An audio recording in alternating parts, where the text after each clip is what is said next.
Okay, beginning to feel like Groundhog Day now. Let's start with developments in the betting saga.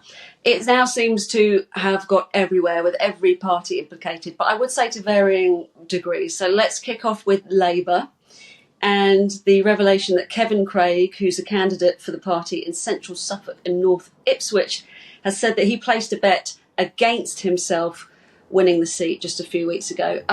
Freddie, what was Labour's response, and what are we to make of this new development, another party coming into the saga?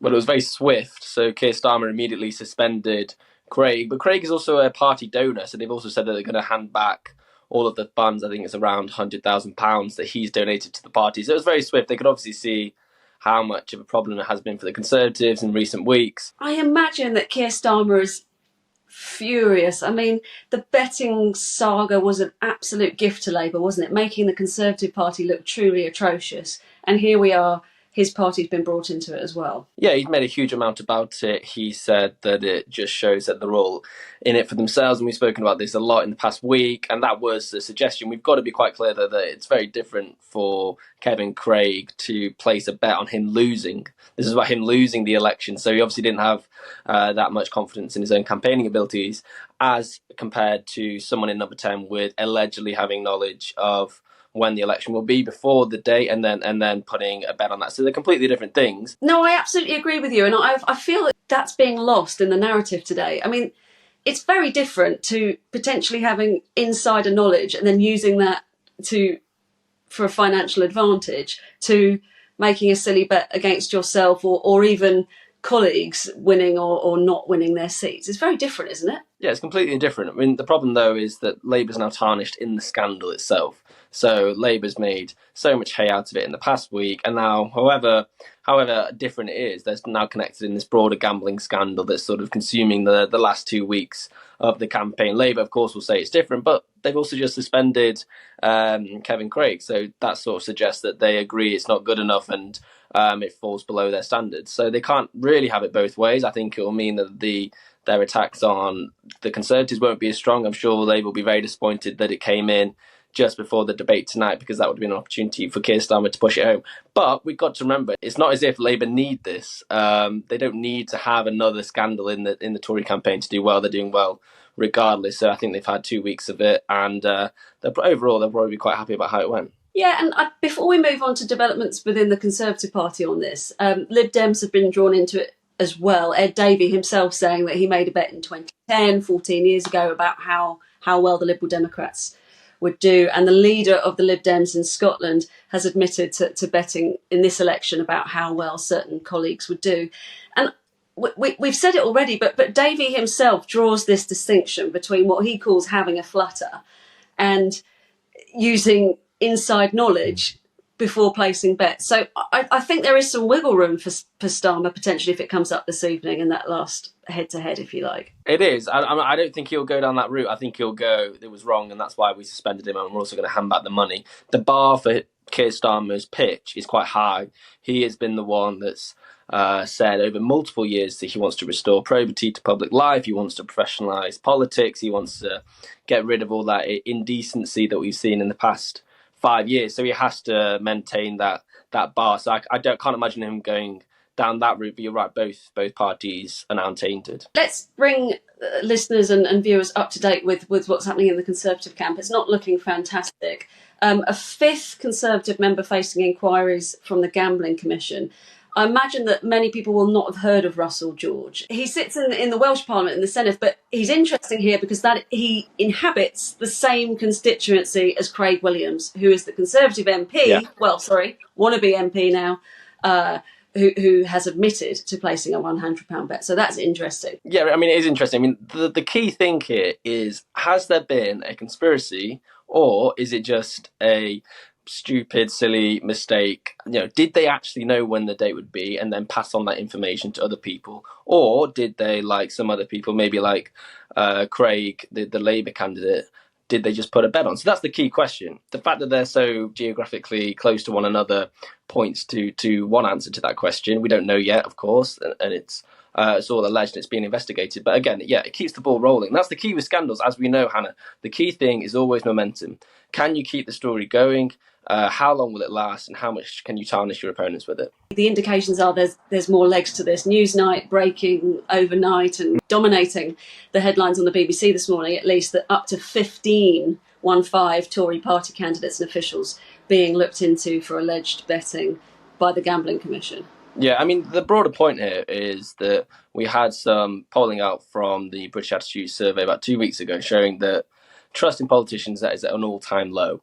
And I think people are reacting, therefore, to Partygate. We know it's up about 28 points from 2020, so that was just before Partygate. They're also reacting to the Conservative Party disunity. I think this campaign could not be a more fitting end to this period in politics, where you've seen people get more and more frustrated at the chaos, about the lack of probity, and that's I think that's the broader concern here, and particularly when it's bipartisan, because we've just discussed the differences and we understand it's not exactly the same thing, but the fact that both parties are now in some way implicated, and that's at least the perception, means that it's about the system. It's not just about the parties. It's not like they can just go, the Conservative Party is the one that's been bad and has governed in a ill-advised way for 3 years. It's the system itself. You saw the same thing with the expenses scandal in 2009, 2010.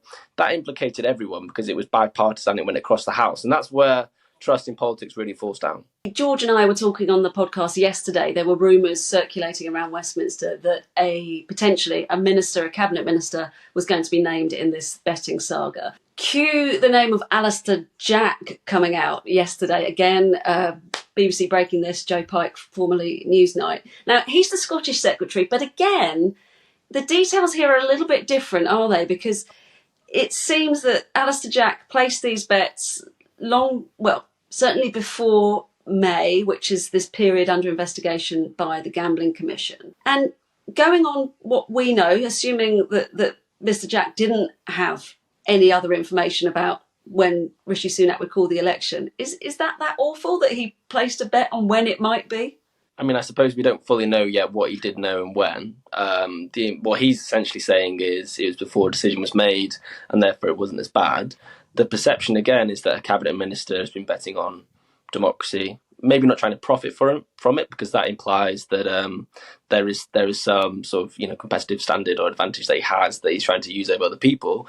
But I don't think it's as bad as it could be, and that's probably why he's admitted it. We've got to remember that he originally boasted to journalists, I think a couple of months ago, that he'd made some money from the election. About £2,000. Yeah, exactly. And now he's saying that he was joking, that wasn't really true, and it's just a bad look. And the problem is, you're right, Hannah, if it was in and of itself, if this just came out, maybe it would be page 5 story. I don't think it'd be that interesting. It's just a kind of cabinet minister joking about placing a bet on his ill-fated party, fine. But once you bring it all together, and this is the narrative that some are trying to create, it shows that, one, you might have this conspiracy theory or conspiracy where people have passed on information about the election, and two, you've got a government that doesn't really care where it's going, is forgotten about winning, doesn't really care about the country, and is much more focused on profiting for itself. So they're the two narratives, and I think we don't know fully where each of them is going to go, but that's what it all fits into. You're right, some of them are different, some of them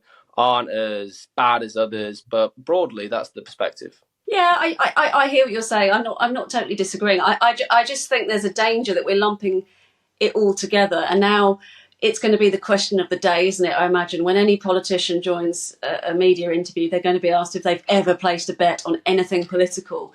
And I just think it's a massive distraction. I think it's a very, very specific issue if, and we don't know yet, but if someone has used information that was not in the public domain to their financial advantage, that is serious, and that is a major issue. I'm not sure whether just placing a bet on something that may or may not happen is particularly a big deal. Ben, I want to bring you in here. Is this cutting through at all in the polls, or is it too early to see? Every issue we talk about is always too early to see. We need to wait a week before we notice anything, really. But to sort of further what Freddie said, this could reconfirm to voters what we already know, which is that politics is broken, politicians do immoral things. Who knew? Who expected that? Who thought that? And this idea that trust in politicians is low is a new thing. It's been like that for the past well, since I started high school, which actually is quite a long time ago, hard to believe.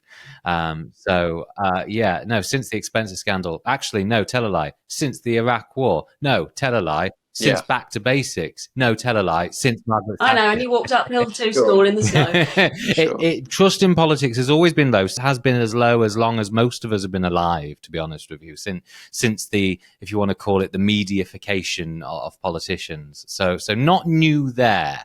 I'll be honest with you, when I heard the stuff about the Labour candidate for Central Suffolk and Ipswich South being debarred, kicked out, disowned. One, that is one of those seats that Labour would forecast to just about win. So I think, oh dear, what's going to happen now? But two, I thought, I was sitting there and I was reading some of the tweets and I thought, don't a lot of politicians do that anyway, put a cheeky flutter on themselves? Don't no-hoper candidates in by-elections do that anyway for a little bit of press coverage, for a bit of a shot, a photo? I'm sure there's plenty of photos of Nigel Farage doing that for his cause, for Leave, for UKIP, for Brexit. I almost feel like this is so endemic in politics, you know, us wanting to place a cheeky flutter on something that I think you risk opening the floodgates by suspending one person for putting a bet against themselves in an election. But in terms of what it will do to public opinion, it will reconfirm what we already know, that politicians are slimy, and I don't think it will change. Oh, come on. I think, you're so negative. I just don't see it as so morally repugnant to place the odd bet. I think it's very different to the allegations of the equivalent of insider trading. I don't think it's necessarily comparable, to be honest with you. You betting against yourself versus someone in the know and also someone in the same constituency as someone in the know betting on the date of something that only people in the know. I don't think that's comparable at all. Absolutely. I just think voters who don't pay much attention to politics, again, reiterate it, the average Briton pays how many minutes of attention every week? 5 minutes of attention every week. And what they'll see is Conservative betting scandal, oh dear. And then now they're going to see Labour betting scandal, oh dear. They're not exactly going to consume the information as well as perhaps we are right now. So I think it will muddy the waters, but I don't think that'll change much because we already think poorly of our politicians anyway. But the other thing here is we've only got 7 days left. This campaign is nearly done. And we've been talking about this gambling scandal in the background and then sometimes in the foreground for about 2 weeks. It's consumed so much of the conversation, the debate. This is supposed to be the moment where people finally pay attention to the news and the debates and the polls because they can see that they need to make a decision in the next week or so. And all we've had is a conversation about the rights and wrongs of gambling and the sort of gambling ring of Westminster, which is, I mean, and there's no point saying it, but it's so depressing. This campaign, I think, has been one of the worst ones that we've seen, just in terms of debate. At least we had Brexit to talk about in 2019. All we've got is gambling this time.